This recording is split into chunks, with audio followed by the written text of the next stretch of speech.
Empecemos. A los 6 años, a Marlene Calderón se la llevaron lejos de su familia, de su casa, de su pueblo, engañada como si fuera mercancía para trabajar en Bogotá como empleada del servicio. Trabajó tanto y tan duro desde tan chiquita que por poco muere en el intento y terminó esclavizada durante toda su infancia.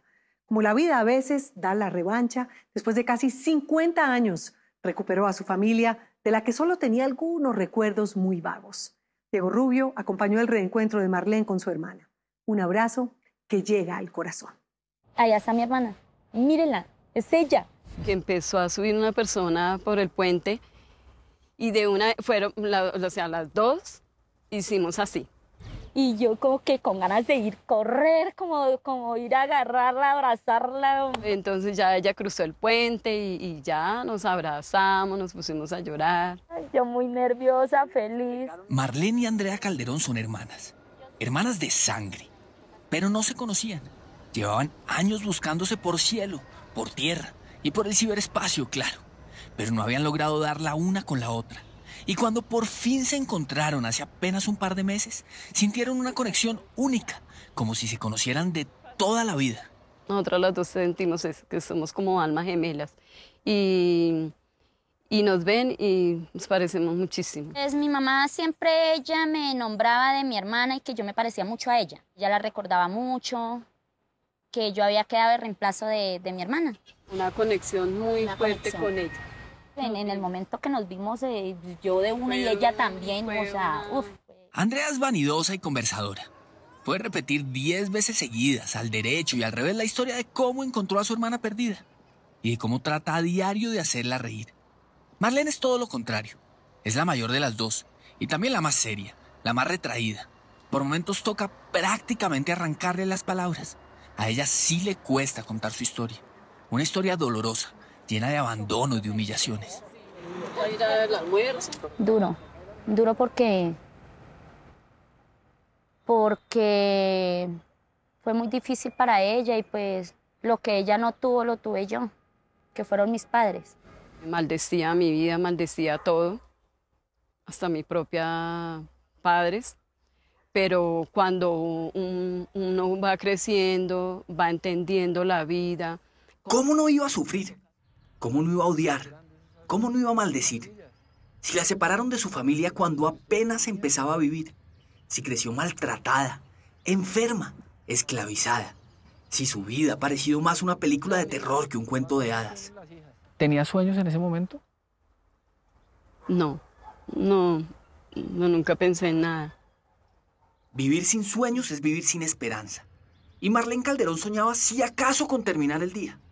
Fueron más de 15 años los que esta mujer valiente pasó encerrada y humillada, trabajando en casas de familia de sol a sol, más de 20 horas diarias, como si la infancia fuera para eso. ¿A qué hora se levantaba? 4 de la mañana. ¿Y a qué hora se acostaba? 2, 3 de la mañana porque me tocaba que a planchar. ¿Y usted cuántos años tenía? 5, 6 años tendría yo. De pronto tenía esa edad. No lo tiene claro. Los recuerdos son muy vagos. Aunque calcula que está llegando al medio siglo de vida, esta mujer nerviosa, que se esconde detrás de unas gafas oscuras para sentirse un poco más segura mientras cuenta su historia, nunca ha sabido su lugar o su fecha de nacimiento. A duras penas sabe quién es. ¿Dónde le dijeron que nació? Lo que me acuerdo, vivían en Doncello, Caquetá. ¿Y hace cuánto? Calculo que tengo 50 años. Recuerda, eso sí, que era muy niña cuando su papá cayó en la cárcel por una riña de tragos que terminó en tragedia. Y a su mamá le tocó irse a trabajar lejos. Entonces ella y su hermana mayor quedaron a cargo de su abuela materna. Una mujer cansada, triste, con poca energía. Entonces un día nos dijo, bueno niña, las voy a llevar allí donde las monjas. Y entonces la ayuda que le ofrecieron a mi abuela era que alguna de las dos podíamos ir a la ciudad, a un hogar donde nos iban a tener bien, donde nos iban a dar estudio. Y Marlene levantó la mano. Quería conocer Bogotá, estudiar, ayudar más adelante a su abuela para que no tuviera que partirse más el lomo lavando platos. Así que se fue ilusionada para el convento, la primera parada de un viaje largo y sin regreso. Madrugamos, me arregló bien y eso, y nos fuimos y nos subimos a un avión. No era un avión normal, sino era como un avión de carga. Aterrizó en Bogotá como un paquete más de la bodega. Un encargo que debía ser entregado por la madre superiora en una universidad. La recibiría una profesora de nombre Elvira. Una señora de bien, le dijeron, generosa y atenta. Una nueva mamá que se encargaría de que nunca le faltara nada. Mira, esta es la señora que te va a llevar a la casa, que te va a dar de todo, estudio, vas a estar bien. ¿Y qué pasó en la casa? No sé, la señora empezaba a tratarme mal, me pegaba, me colocaba a hacer oficio. Marlene todavía no sabe si aquella monja, que de santa no tenía ni un pelo, la regaló o la vendió a cambio de unas monedas. Igual que muchos en ese entonces, e incluso hoy, pensaba que llevar niñas de campo a la ciudad para vivir en cuarticos ínfimos y trabajar de sol a sol en casas de familia no era una práctica reprochable. Sí, aquí el parquecito donde vienen los niños, los perros. ¿Usted en todo este tiempo entendía que lo que estaba pasando con usted era una especie de trata de personas? No, o sea, pues para mí eso yo creo que era normal. Pero nada de eso era normal. Aunque entonces no se hablara al respecto, Marlene era víctima de tráfico humano y esclavitud moderna. Fenómenos silenciosos que hoy afectan a más de 40 millones de personas en el mundo. Sí, como si el 80% de la población colombiana fuera víctima de estos flagelos. Me dejaba todo el día encerrada en el patio con hambre y ya por la noche llegaba y me daba cualquier cosa. Cuando hacía sopa, ella le servía la sopa a todos y lo que sobraba le echaba agua, lo rendía con agua y así me lo daba a mí. Eran los años 70. El mundo no hablaba todavía de trata infantil como tal, pero comerciar con niños ya era un delito. Un delito grave que según Naciones Unidas hoy tiene más de 50 millones de víctimas y mueve 32.000 millones de dólares al año. Para que se haga una idea, eso es más que el Producto Interno Bruto de un país como Bolivia. Y Marlene hacía parte de ese negocio millonario, sucio, peligroso. Metía la manguera por la ventana de la pieza y me echaba agua, levántese, párese, levántese, me decía. Hasta que, claro, se enfermó. Tanto frío, tanta hambre, tanto miedo, tanto que alcanzó a pensar que a sus 6 o 7 años ya su pequeño cuerpo le había dicho que no más, que ya sus últimos pasos en la tierra habían sido dados. Me levantaba y me caía y mis piernas no me querían responder. Usted debía vivir muy cansada. Yo digo que la mala alimentación porque yo sí aguantaba mucha hambre. Pero valiente como siempre ha sido, sacó fuerzas quién sabe de dónde y se paró. Su motivación para seguir viviendo era escribirle de vez en cuando una carta a su familia, porque reconoce que entre golpiza y golpiza, la profesora también le daba alguna clase, aunque creía en eso de que la letra sí entra, pero con bastante sangre. Pues a los golpes aprendí a leer y a escribir. Y ella me decía, me escribe esta carta para mandarle a sus papás. Y yo me daba cuenta que ella me las cambiaba. Las cartas le llegaban a mi abuelita, ¿Y qué decían? que ella estaba estudiando, que estaba bien, que la trataban muy bien. Andrea es la menor de los 5 hermanos Calderón Duarte. Nació hace 34 años, más de una década después de que su hermana Marlene fuera dejada con las monjas. Era una niña blanquita y cachetona, que hacía pensar en su hermana perdida. Según lo que me dijo mi mamá, que se la había llevado las monjas y pues ahí ya, pues nunca compartí con ella nada. Su papá había salido libre poco después de la ida de Marlene y sintió tanta rabia al enterarse de la noticia que se entregó al aguardiente. Y nunca le perdonó a su suegra que hubiera entregado a su consentida. Y todas las noches se asomaba a ver si de pronto la veía caminando de regreso a casa. Ese fue el sufrimiento para él, para acabar con la vida de él.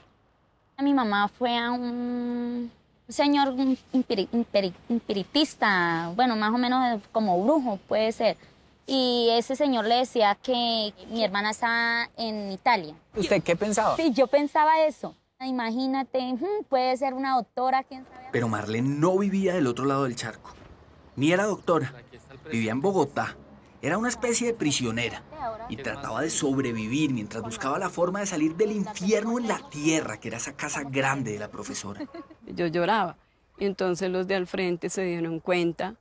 La señora me dice, ¿te quieres ir para una casa donde vas a estar mejor? Y entonces nos pusimos de acuerdo y llegué a otra casa de familia. casa nueva, vida nueva. Al menos eso pensaba, pero nada más alejado de la realidad. Al final, la pequeña Marlene estuvo en 4 o 5 casas más, pero ningún hogar fue tan dulce como esperaba. Y de todos escapó con la ayuda de alguien para volver a caer en lo mismo. Y en todos esos lugares sintió morir en vida. Tenía que lavar arrumes de ropa hasta de noche. Me dio un ataque de pulmonía, pero terrible. Y me llevaron para el hospital y allá me dejaron. La dejaron botada. Sí. Pero hay un tema. Usted en este momento no tenía papeles, usted no era una persona registrada, no tenía nombre. No tenía nada, no estaba como en ese entonces. Y para dejar de ser una NN en alguna de esas casas la bautizaron, la registraron, le dieron un nombre nuevo, pero ella prefiere no revelarlo. Le gusta identificarse como Marlene Calderón, la de antes, la de siempre. Yo toda la vida pensé en mi familia. ¿Y nunca pensó, me voy a ir para el Caquetá a buscarlos? Sí, lo pensé, pero pues decía yo, ¿a dónde? ¿A dónde los voy a buscar? Sí, Tendría unos 15 años cuando se escapó de su enésima casa. Parecía la salida perfecta, el escape final. Marlene se aventuró a las calles sin rumbo y conoció en un parque a unas jóvenes amables que le ofrecieron posada. Pero como si el destino siempre le tuviera guardada una sorpresa desagradable, sus nuevas amigas hacían parte de una familia de ladrones que la querían el negocio. Que así era mi cabello. el cabello todo. Era una banda de atracadores. ¿Y qué le decían? Pues que si yo quería ir a parar los carros y eso.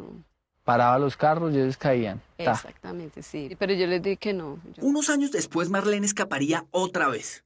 Conocería a su primer esposo, tendría hijos, conseguiría un trabajo digno como aseadora, pero esta vez solo de 8 a 5.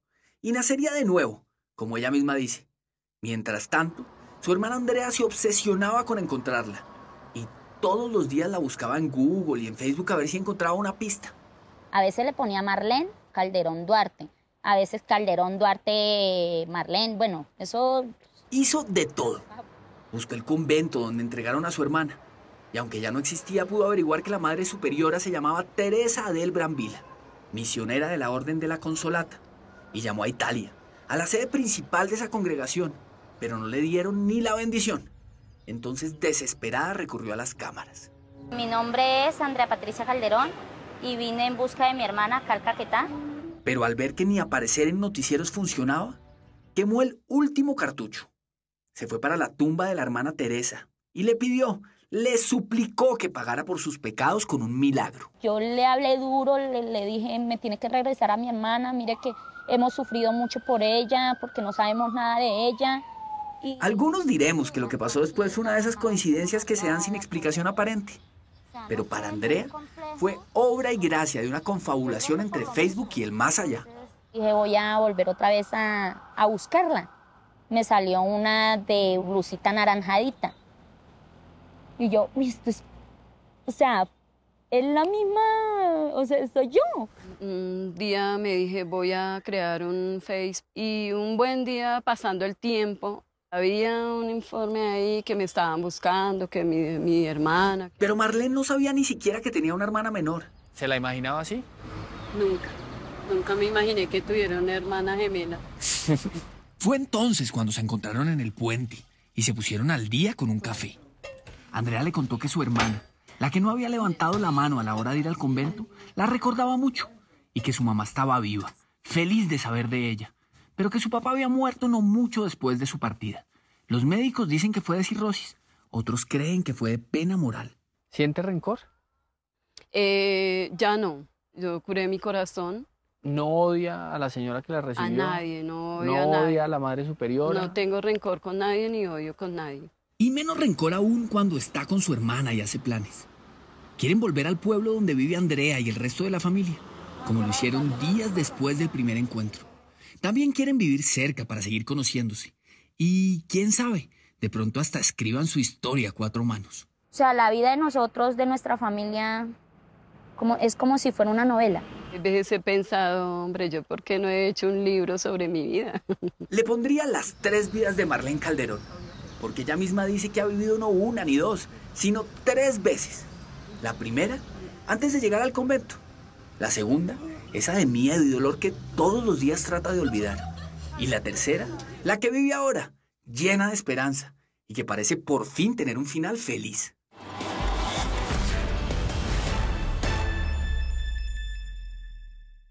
Es tan grave la esclavitud moderna que un día cualquiera, por ejemplo hoy, unas 70 personas, la mayoría niñas, fueron reportadas en el mundo por ser víctimas de tráfico humano, un flagelo que ha crecido en los últimos años en Colombia un 1000% y que todos debemos denunciar si no queremos más historias como la de Marlene. Hola, los invito a que se suscriban a nuestro canal de YouTube aquí. Y si quiere ver alguna de nuestras grandes historias, es fácil. Haga clic aquí. Chao, nos vemos.